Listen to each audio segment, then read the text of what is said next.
यदि हमारे अंदर भगवान के प्रति प्रेम नहीं है तो विश्वास करना, कभी भी हम कृष्ण को प्राप्त नहीं कर सकते, कभी भी हम श्री राम को प्राप्त नहीं कर सकते।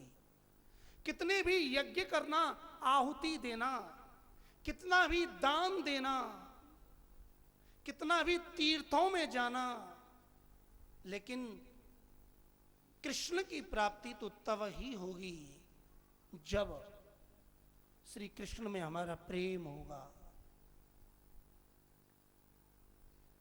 विष्णु स्वामी मतानुयायी जगत गुरु श्री वल्लभाचार्य जी महाराज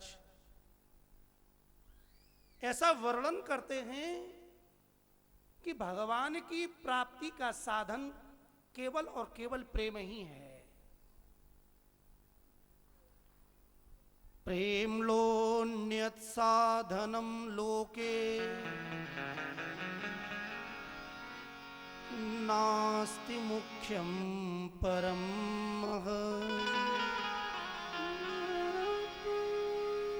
श्री भागवत में वात्र परम तस्य ही साधनम।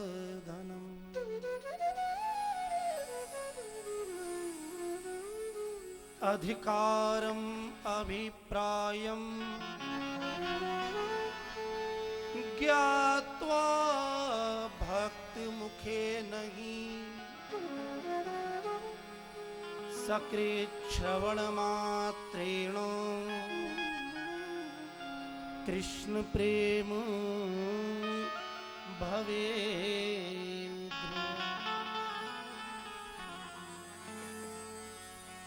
प्रेम लोन्यत् साधनम लोके, लोके इस लोक में, इस दुनिया में भगवान को प्राप्त करने का प्रेम के अलावा और कोई साधन है ही नहीं। नास्ति मुख्यम परम महत्, न तो इससे कोई मुख्य है, न इससे कोई परम श्रेष्ठम श्रेष्ठ है, और ना ही महत् इससे बड़ा है। केवल प्रेम से ही भगवान प्राप्त होते हैं। प्रीतम प्रीत ही ते पइये,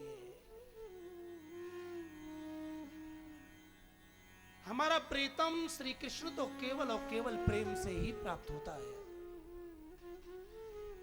लेकिन ये प्रेम कहां मिलेगा? यदि हमें ज्वेलरी खरीदनी है तो ज्वेलर्स के यहां जाने पर ही मिलेगी। कपड़ा खरीदना है तो कपड़े की दुकान पर ही मिलेगा। और यदि हमें प्रेम चाहिए तो जिसके पास प्रेम है वही तो देगा।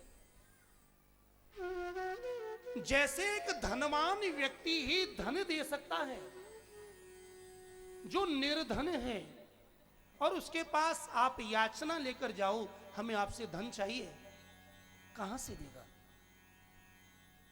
है ही नहीं। जिसके पास ज्ञान नहीं है, ऐसे व्यक्ति के पास जाकर हम ज्ञान मांगें तो ज्ञान कहां से मिलेगा? ऐसे ही जिसके पास प्रेम है ही नहीं, वहां से प्रेम मांगें तो प्रेम कहां से मिलेगा? आचार्य वल्लभ वर्णन करते हैं, प्रेम प्राप्ति का एकमात्र साधन है। श्री भागवत में वात्र परम तस्य ही साधनम। अत्र यहां श्रीमद् भागवतम एवं श्रीमद् भागवत ही प्रेम प्राप्ति का एकमात्र साधन है। इसका मतलब जैसे पानी की प्याऊ पर पानी पिलाया जाता है प्यासों के लिए, ऐसे ही मेरे बंधुओं सज्जनों, श्रीमद् भागवत भी प्याऊ है जहां पर कृष्ण प्रेम को पिलाया जाता है। जिसे श्री कृष्ण प्रेम प्राप्त करना है उसे अपने जीवन में श्रीमद् भागवत का श्रवण करना चाहिए। अब प्रश्न उठता है, हम कितने ही बार संसार के व्यक्ति श्रीमद् भागवत को सुनते हैं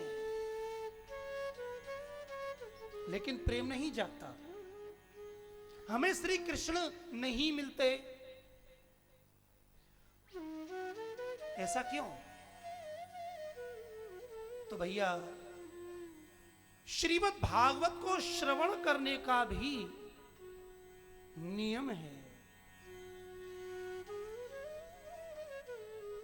अधिकारम अभिप्रायम ज्ञात्वा भक्त मुखेन ही सकृत् श्रवण मात्रेण कृष्ण प्रेम भवेत् ध्रुवम्।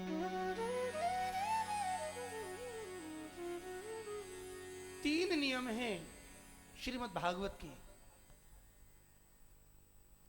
पहला चीज अधिकार,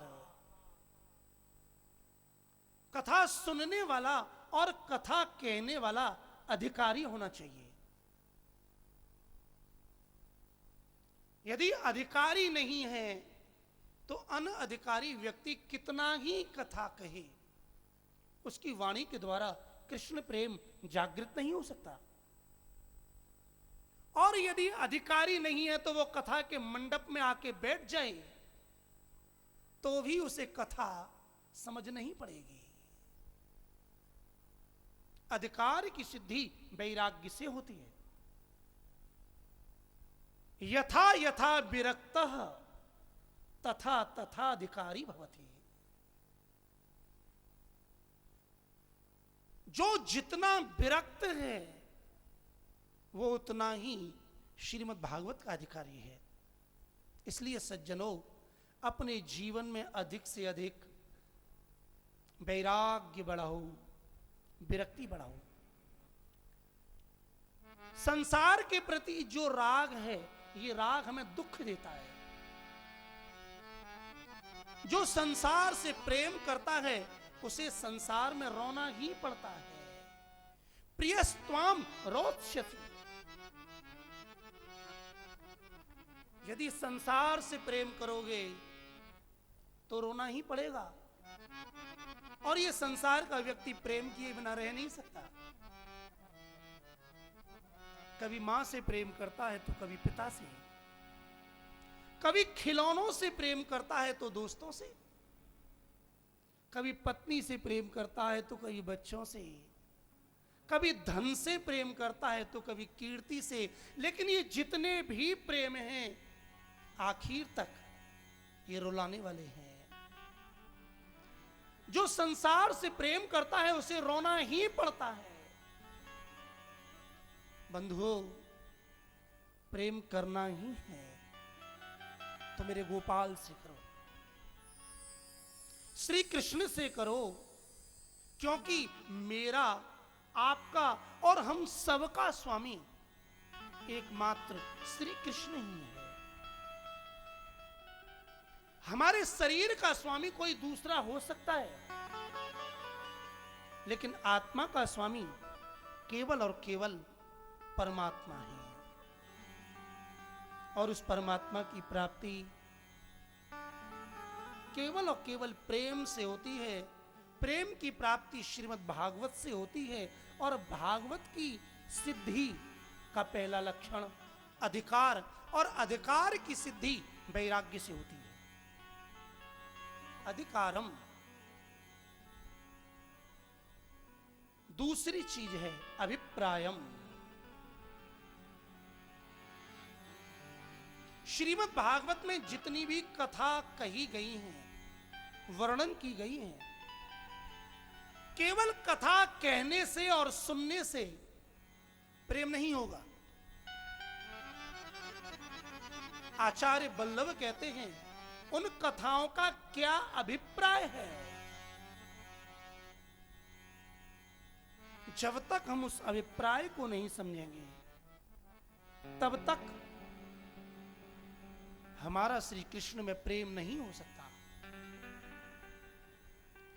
जितने भी प्रसंग हैं, जितनी भी कथाएं हैं, उन सब का अभिप्राय वर्णन किया गया है। आज का व्यक्ति कथा तो बहुत कहता है, बहुत सुनता है, लेकिन वो कथा किस उद्देश्य से कही गई है, उसका क्या अभिप्राय है, उस पर ध्यान नहीं देता।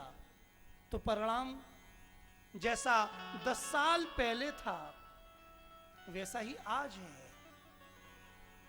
श्रीमद् भागवत की कथा अभिप्राय पूर्वक सुनो। और तीसरा नियम, ज्ञात्वा भक्त मुखे नहीं। श्रीमद् भागवत की कथा किसी भक्त के मुख से ही सुननी चाहिए।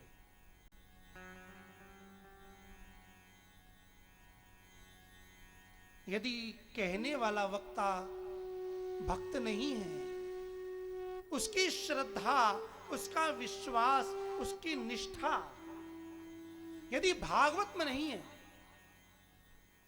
तो कभी भी उसकी वाणी से कही हुई कथा हमारे मन में श्री कृष्ण के प्रति प्रेम उत्पन्न नहीं कर सकती। मैं अपने जीवन का उदाहरण बताऊं। भगवान की कृपा से मेरा जन्म मथुरापुरी चतुर्वेदी वंश और उसमें भी पुरोहित आचार्यों के घर में हुआ। संस्कार शुरू से मिले।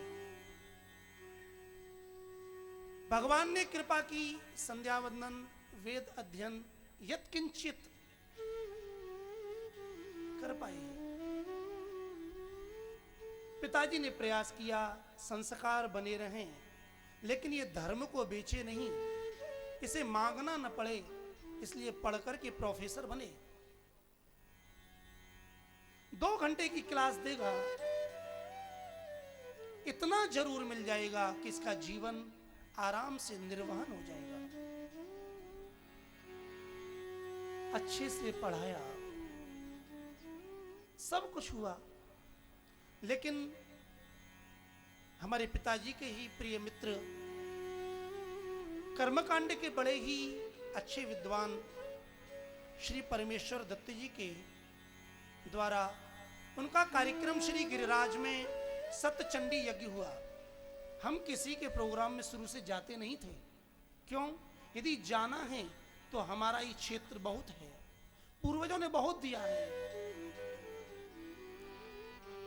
आज तक हम अपने पूरे क्षेत्र को, अपनी यजमानी को नहीं जान पाए। 5 वर्ष की अवस्था से जाते हैं, कितना है। लेकिन कुछ सीखने के लिए और श्री गिरिराज जी का वास मिले, उनके साथ गए, बड़ा आनंद आया। श्रीमद् भागवत के श्लोक बोले। हम पर अन्य श्लोक तो आते थे, लेकिन भागवत के श्लोक नहीं आते थे। हमारे साथ के कुछ विद्वानों ने श्रीमद् भागवत के श्लोक बोले, हमें बड़ा अच्छा लगा, लेकिन एक मन में टीस उठी, जो व्यक्ति और कोई पाठ नहीं कर सकता, लेकिन इन श्लोकों को कैसे बोल रहा है। वहीं पर एक विद्वान, हमारे बड़े भाई विपिन शास्त्री भी विद्यमान थे। वो उस समय वाल्मीकि रामायण का पारायण कर रहे थे, श्री गिरिराज को सुना रहे थे। उन्होंने मुझसे कहा, भैया यदि तुझे आनंद लेना है तो तू मनोहरलाल शास्त्री जी के यहां चला जा। हम गिरिराज से आए और हमारे परिवार के गार्जियंस, हमारे बड़े आदरणीय श्री गिरधारी लाल जी पंडा जी, जो हमारे रिश्ते में नाना होते हैं, उनसे मन की बात कही तो कहते हैं ना भगवान कृपा करते हैं। उन्होंने कहा वो तो हमारे बाल्यकाल के मित्र हैं शास्त्री जी, और तत्काल हमें रामघाट ले गए। गुरुजी सत्संग करके उतर रहे थे, शिष्य उनके चरणों में उनकी पादुका को पहना रहे थे। हमारे पंडा जी ने कहा कि पंडित जी एक बालक को लाया हूं, इसकी जिज्ञासा है, कुछ पढ़ना चाहता है। हमारे पंडित जी बड़े विद्वान थे और होना भी चाहिए। विद्यावताम भागवते परीक्षा, और इतना साहस था कि शास्त्र की बात को 1000 व्यक्ति अलग हों, यदि शास्त्र सत्य है तो सत्य का प्रतिपादन बड़ी तीव्रता से और निष्ठा से करते थे। उन्होंने मुझसे पूछा, छोरा कछु पढ़ो है? मैंने चरण पकड़ लिए, कहा गुरुदेव यदि मैं पढ़ा ही होता तो आपकी शरण में क्यों आता? कृपा की और श्रीमद् भागवत का पाठ प्रारंभ किया। संयोग की बात देखो, उसी समय श्री डोंगरे जी महाराज के प्रिय शिष्य श्री कमलेश जी महाराज के पुत्र हिमेश जी भी पढ़ने के लिए आए, और हमारे शास्त्री जी ने भी भागवत पढ़ाना श्री डोंगरे जी महाराज के कहने पर ही प्रारंभ किया था। इसी मंच की बात है, हमारे बाबा महाराज की षष्ठी पूर्ति में जो कार्यक्रम हो रहा था, उसके बाद श्री डोंगरे जी महाराज ने पूज्य शास्त्री जी को बुलाया और कहा कि मैंने कश्मीर से कन्याकुमारी तक 3 यात्राएं की, लेकिन दुर्भाग्य है जो सच्चे पंडित हैं, विद्वान हैं, वो माइक पर बोल नहीं पाते, और जो आजकल कथा कर रहे हैं वो प्रमाणित नहीं बोल पाते। अब इस सनातन धर्म की रक्षा कैसे होगी? मैंने आपको सुना है शास्त्री जी, आप विद्वान भी हैं और प्रवक्ता भी हैं। आज मैं आपसे मांगता हूं, ज्यादा नहीं तो 21 विद्वान, 21 बालक ऐसे तैयार करो जो कम से कम प्रमाणित बोलने वाले हों, जिससे सनातन धर्म की सेवा हो सके। तब हमारे गुरुजी ने श्रीमद् भागवत पढ़ाना प्रारंभ किया, और तब ही गोपाल मंदिर से, गोपाल मंदिर के ही शिष्य एक मीटिंग के लिए मनोहरलाल शास्त्री जी के यहाँ हस्ताक्षर कराने के लिए गए। वो आज भी हमारे मध्य में बैठे हुए हैं, आदरणीय श्री वसंत शास्त्री जी। गुरुजी ने सबसे पहले भागवत प्रत्येक श्लोक हमारे वसंत शास्त्री जी को पढ़ाया, हर श्लोक की व्याख्या पढ़ाई, और तब से ये क्रम चला, और संभवतः सबसे अंत में हम पहुंचे। बहुत बहुत जीवन की बातें हैं। तो ये तो श्रीमद् भागवत का चमत्कार है कि जब हमने उनकी वाणी को सुना, तो जिस उद्देश्य से हमारे पिता ने हमको तैयार किया, उस लक्ष्य को त्याग भागवत में प्रीति हो गई, और ये प्रीति का माध्यम केवल और केवल श्री आदरणीय गुरुदेव मनोहरलाल शास्त्री जी ही बने। ये बात इसलिए कही जा रही है, अधिकारम अभिप्रायम ज्ञात्वा भक्त मुखे नहीं। यदि किसी भक्त के मुख से तुम कथा सुनोगे तो भगवान में प्रेम हो ही जाएगा,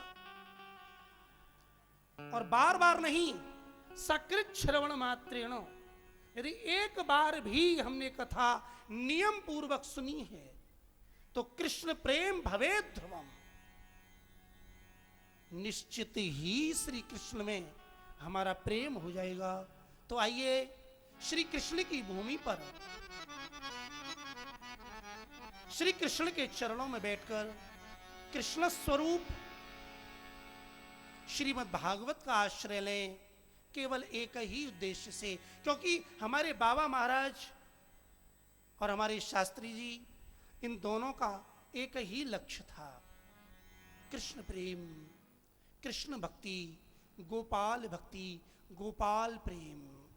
तो आइए हमें भी ये प्रेम प्राप्त हो, इसलिए प्रभु के चरणों में कुछ पल प्रेम से निवेदन करते हैं। उसके बाद श्रीमद् भागवत की कथा का प्रारंभ करते हैं।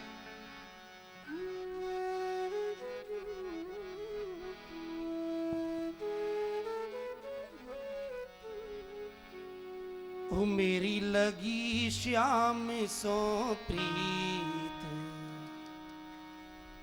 ओ मेरी लगी, ओ मेरी लगी श्याम सो प्रीत, दुनिया क्या जाने। लगी श्याम संग प्रीत, दुनिया क्या जाने। मेरी लगी श्याम संग प्रीत, दुनिया क्या जाने। श्याम संग प्रीत, दुनिया क्या जाने। क्या जाने कोई क्या जाने, ओ क्या जाने